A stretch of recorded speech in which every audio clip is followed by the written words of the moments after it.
Coming up on Need to Know, a well-known name in the fight to tackle poverty in our region is stepping down from his post. But before he goes, we'll hear his message for Rochester. Don't miss this conversation with James Norman of Action for a Better Community. That's next. Also on the show, dispelling gender myths in the world of extreme sports. We'll learn how a local group is joining girl gangs in cities around the world to challenge gender stereotypes and create a skateboarding home for girls in our community. And there's a full slate of animated movies coming out over the next few months. But how are they made? Get an inside look to a unique animation studio here in Rochester. Stay with us. Need to Know starts right now.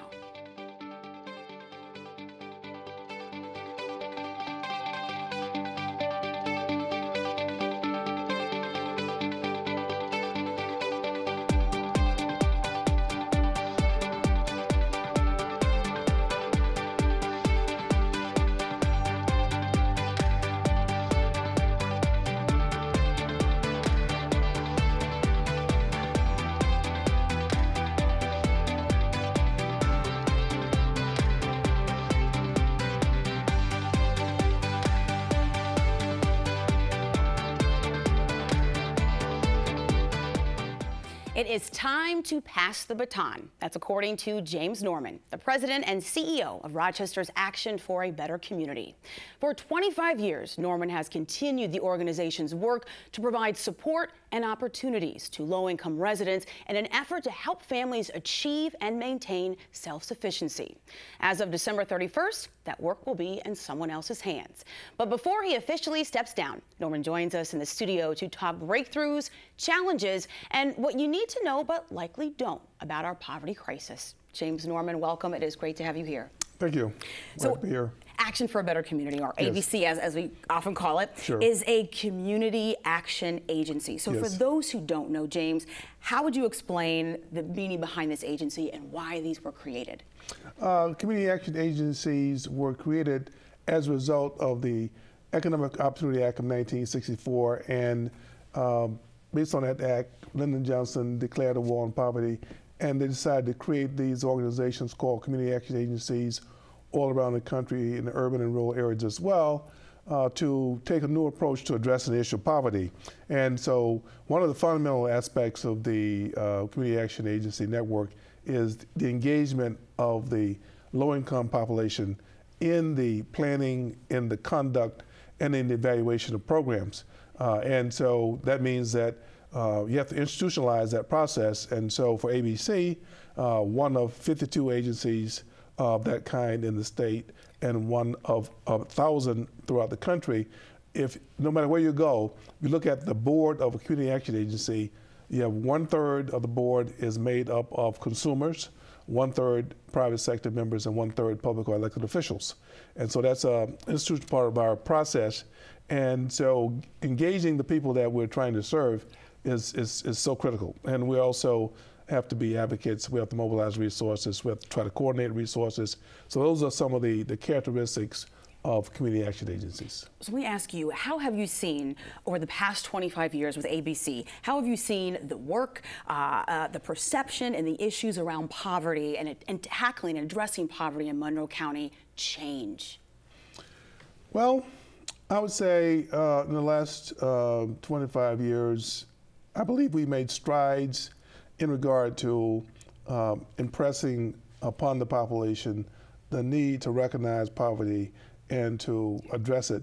Poverty is such a broad-reaching problem, such an intractable problem that it makes people want to throw up their hands. And so ABC, in coordination with our partner organizations, are trying to show that you can make a difference if you, in fact, respond to what the legitimate needs are. You know, organizations like the Community Foundation have come out with reports in recent years to help emphasize the need for the problem to be addressed. And so I believe there's a great awareness over the years of the need to address the issue, and I believe there's a commitment to do so, as exemplified by, you know, the announcement 2 years ago of a new county-wide or region-wide anti-poverty initiative. So what would you say? I would imagine that when you stepped into this role 25 years ago, there were some goals that you set for yourself with ABC. Can you talk about maybe where you have seen a breakthrough over the years with ABC and the work in addressing this issue in our community? Well, one area that we put a lot of emphasis on is early childhood education. The community has done an outstanding job in that regard. We've been a part of it, and we have expanded, our Head Start program, our EPK and UPK classrooms. We've put in, evidence-based curricula. We have enhanced our family services components. And as we measure a progress of our Head Start participants at the beginning of the year, the middle of the year, at the end of the year, against various standards, we find that we are, in fact, producing children who are ready for school. The unfortunate part about it, as we all know, is that when you track those children through the elementary school process, there comes a point, fourth or fifth grade, where the advantages seem to wither away. And so that means that we need to do a lot more, in our public education system to support the gains that we're able to provide through Head Start.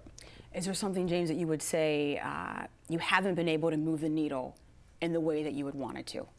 Well, in the area of employment, we still, traditionally, if you just track the stats over the last 40, 50 years, if you look at the employment among whites versus employment among people of color, generally the unemployment rate for people of color is about twice that of whites. And if you go into some of our more impoverished neighborhoods, you have multiples of that difference.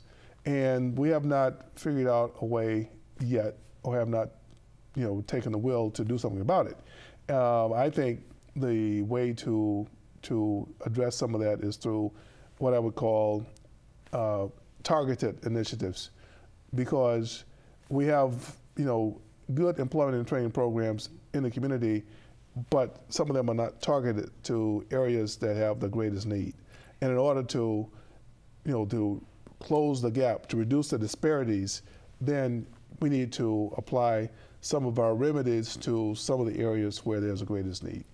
I would imagine that right now there are people watching this program in the city, in the suburbs, and in our rural communities as well, and they're thinking, we've had these initiatives, we've had these programs, we have the data, the research to show us why things are the way that they are, but why haven't they changed in a significant way in terms of the issue of poverty? What would you say to people? Because you mentioned there are people that hear this word, right, and they throw their hands up because they don't know what to do. Sure. Well, first of all, there has to be a different viewpoint of people who have low incomes. There's all kinds of mythology around poverty. Mythology such as, they don't want to work, they're not motivated, people having more children just to get more public assistance, and that the public assistance is very generous. Those are not true situations. What is true is that only about 12 to 15% of the people on public assistance are on public assistance for 5 years or longer. The majority of people on public assistance are in and out. And so when they're out, sometimes they're depending upon agencies, like ABC or other agencies to give them a hand up. So with the public assistance system, we begin to talk about more and more the issue of the benefits cliff, because as people try to make the transition, sometimes the supports that they are receiving were taken away too quickly, and sometimes they make the choice to revert back to a public assistance situation as opposed to struggling, at a minimum wage job, losing childcare and so forth. So doing something with that, I think, is a big deal, addressing that from a policy standpoint. We also have a situation where the qualifications to get into different programs are very varied. There are multiple definitions of what is poor.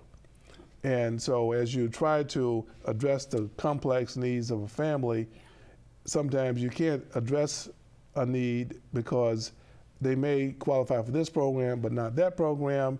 And even within our own organization, I have 5 or 6 different levels of qualifications, and then you multiply those level of qualifications across the community. So it makes it difficult for sometimes coordination to take place.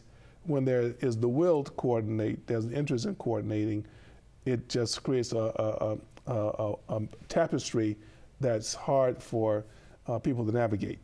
What will it take to change that? Does that come down to policy change? Oh, that's a big that's a big policy change because we have this thing called the federal poverty level, which is the official definition of who's poor. So we'll say that there's 45 to 50 million Americans who are poor, but we're talking about a measure that is way out of date as far as it being a representation of true levels of need.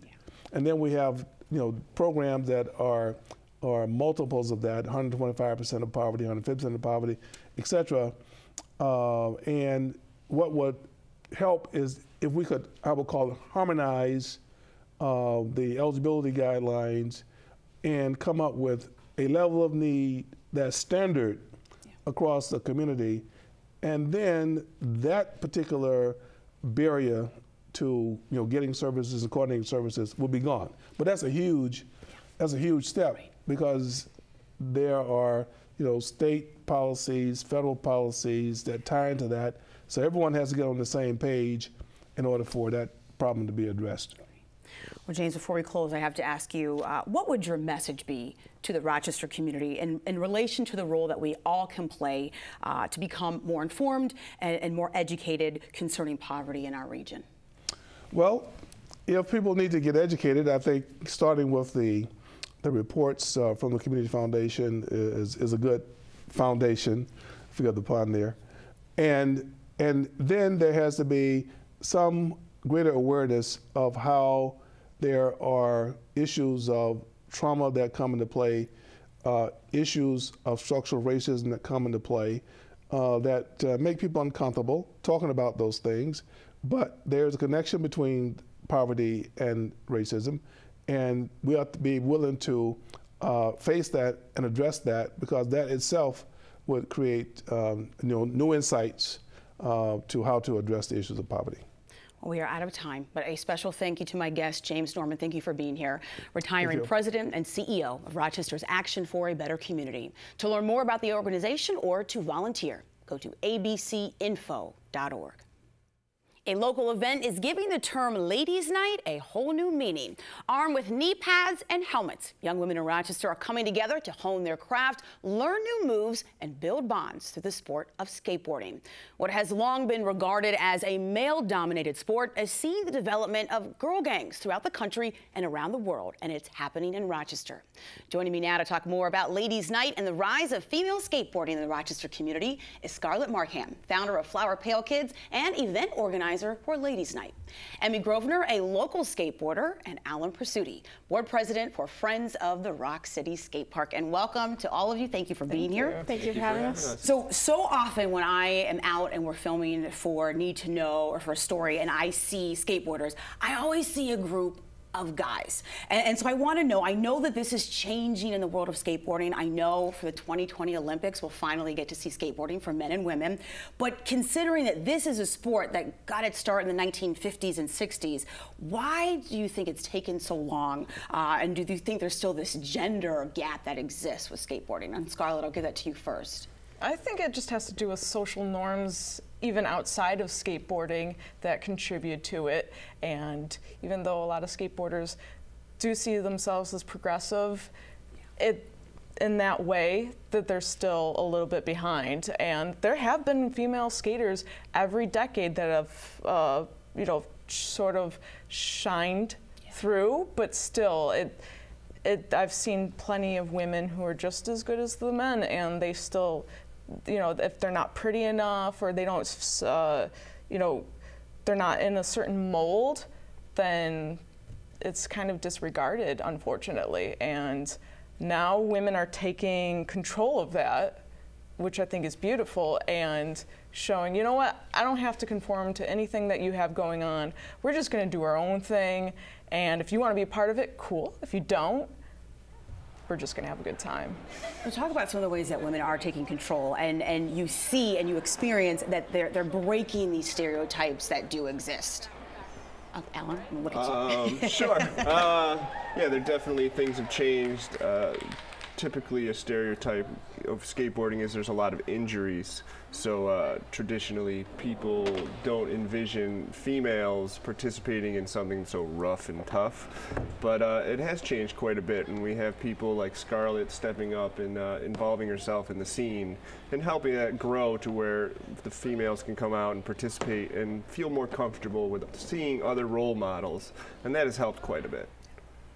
We'll talk a little bit. So, ladies' night, I was there. We've got footage of it that our viewers are getting a chance to see right now, and that's where I got a chance to meet both of you. So, Scarlett, talk about, I want to know, I know that you were encouraged to start this event, but yes. Is there a personal story or something that you heard from somebody that made you say, I really do need to create this for young women in this city? Yes, I didn't have anyone to skateboard with. I moved back to Rochester 3 years ago from Brooklyn, and in Brooklyn I was skating alone. I come back to Rochester, still skating alone, and it was getting kind of boring. I go to Crudco, and Erin, the owner of Crudco, immediately said, do you want to teach other girls how to skateboard? I was like, I just moved back. I don't know a lot of people because I moved away when I was a teenager. I'll get back to you. So fast forward a couple years of him and actually Alan asking me, hey, would you like to do, like, we're thinking of doing something for women. We just don't know how to do it. And I broke down. I was like, okay, I'll do it. Because I was getting a lot of other women in my life, oh, I want to try skateboarding, because I would tell them I was skateboarding, and, well, I just don't feel comfortable. I don't want to go to the skate park. I feel scared. All of these things. So I was like, you know, I got to do it. Finally, I got to do it. So I go to Alan and Erin, and I was like, I'm ready to do it. And so we go to the owner of Breaking Free Skate Park, Dave, and he said he was down to do it. So we turned it into a monthly thing where I've invited friends, family, and complete strangers. I'll let everybody get down here. We're learning how to skateboard. So, I mean, tell me a little, first of all, what made you hooked or intrigued when it comes to skateboarding? Because I got to see you last month. Yeah, the first time I went to the skate park, you know, I was the only girl there, and that's super intimidating, just like the fear of not being taken seriously, or just all of those things, especially going and not skateboarding a day in your life. That was like really intimidating, but the first time you just do the easiest thing, whether that's just pushing around or of any skill level, pushing around, ollieing, like any trick, it's just like such this satisfaction of like, I did that, I have control, and that's what really made me like excited about skateboarding. So what was it like for you? Talk to me about just the differences between going into this more male-dominated park when you were just learning, and then versus how it is now with an event like Ladies' Night, being surrounded by other young women. Having an event like Ladies' Night was just so amazing. Having like Scarlett was the first person I met there, and I didn't even know she was the organizer of the event till later. And she was just so cool. Like, was like, come on, let's go. Like, we just started skateboarding. I was like, oh, like, you want me to go too? Like, I didn't feel this pressure to like kind of not be in people's way. It was just such a good community of people wanting you to like succeed in that setting of any skill level. So it was really fun. Well, Alan, about, I would say maybe 4 years ago, I had the former president of the Friends of the Rock City Skate Park on the program, and we were talking about really the push to get this downtown skate park moving. It's been, seems like it's been a bit of a roller coaster ride over the past, 9 or so years. This spring, news that the city budget has $100,000 allocated for the skate park. Where do things stand right now, and how are you feeling about if this is going to be a go? Well, I took over as president about 1.5 years ago. I'm very positive that this is going to happen. We are on our third mayor who supports it. City Council supports it. We've been working closely with the Youth and Recreation Department, Marisol Lopez, the commissioner. We are working with the DOT to satisfy all their requirements because we are looking to build it underneath the Frederick Douglass Susan B. Anthony Bridge.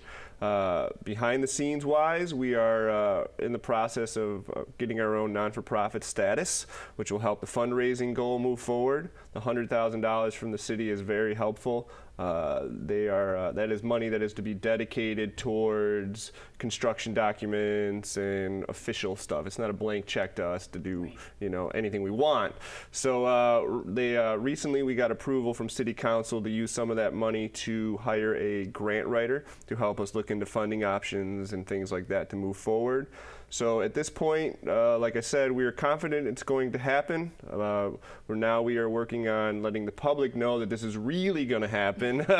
It's been a long road, so a lot of people are wondering, you know, is it even possible? And, you know, they look at the current design and they're like, well, this is crazy. This is, you know, but we want to build something that people can be proud of. So it does add to the the design is such high quality that the cost is very large, but in the grand scheme of things, when you're building something downtown, the cost is actually pretty low. So we are looking at a $2 million skate park at this point, and we're hoping that with the current status, we will convince people that this is a definite go, and it'll make things easier for us. In the process of convincing people about this, if this is a go, what does the work also look like to create, we're talking about young women skateboarding, an inclusive park, you know, regardless of gender and culture and background? Well, that's part of the idea. I mean, we live in the city. The city is very diverse, right? So the idea is building an open, free, well-designed, well-lit, safe environment. By design, if carefully thought out, it will be safer. It will encourage the community to come together. There's also green space included in the plan, which will help families just to be able to enjoy a park, whether you want to use the park or you want to use the ramps and everything for biking and rollerblading and skateboarding and everything like that. So the idea is to bring the community together with something that they can be proud of and to show the future generations that the city is really invested in progress. Well, for those of you who are watching and you want to check out Ladies Night, mark your calendar. The next skate night is scheduled for Monday, that's July 17th, from 6 to 9 p.m. at Breaking Free Skate Park on University Avenue. And to learn more about Rock City Skate Park, check them out at facebook.com/RockCityPark. And now Tease Jenkins with WXXI's Arts in Focus program introduces us to a place where art and technology come together to make magic on the big screen. Thanks, Helene. With a list of animated movies out this summer, have you ever wondered how animations are actually made and how drawings of characters can come to life? These days, they're probably made with a computer, right? Well, for the most part, you're right. But here in Rochester is Animatus Workshop, an animation studio that's committed to old school techniques. They draw their animations by hand, cell by cell. Take a look.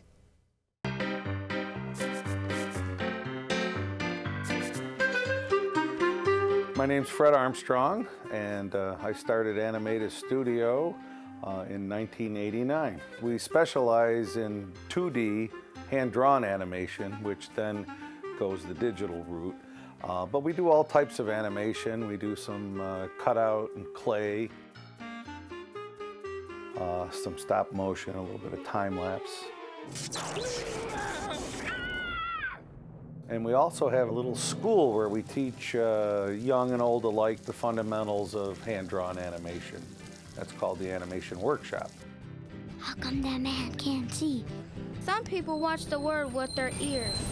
Break free when it is ready, when its wings are full and steady. Fine garden you have, Frog.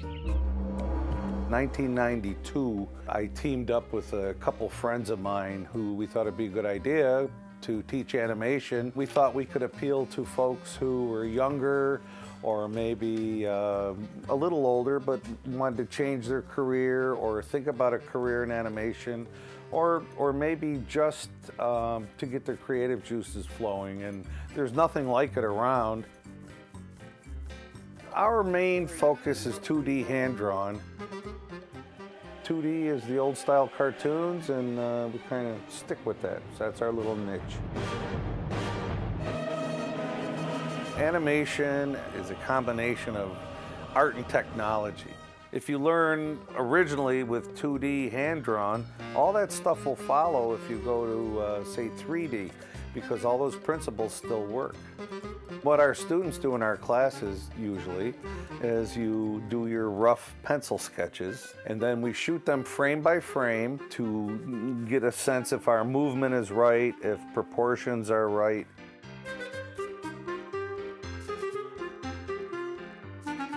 Then you go on a light table and you put the original pencil frame down, you put a clean paper over it, and then you ink it. You basically trace everything. And then we take it, scan it in. We use 10 drawings a second. We create backgrounds. Sometimes you have to do lip sync. Huh, this looks interesting. Let's check this out, dog. And then we color them and composite them and see how they look. We did a series of our own cartoons, Durf the Viking cartoons. Thundercore action ship. I liked those characters and we had a lot of fun doing it. It was a lot of work. Each one would take anywhere from 1.5 years to 2 years. And one cartoon was about 8 minutes and our longest was 19. Super presents I gotta build every year. We've worked on a ton of projects over the years that are rewarding and fun. We're working on the project for Bubble Girl. That's a particularly nice project because that's about children fighting cancer and how they deal with it. And these superheroes represent this little girl who's trying to fight cancer and keep living. This will get shown in hospitals and given to families to take home when they leave the hospital. That kind of stuff to me is more rewarding, way more rewarding than any commercial work. It's not always about how much you can make. It's like, will this thing have legs and will it mean something to somebody someday? And that's it for this edition of Need to Know, Rochester's News Magazine. I'm your host, Helene Bianduti Hofer. Thank you for joining me here on WXXI TV, and have a good night.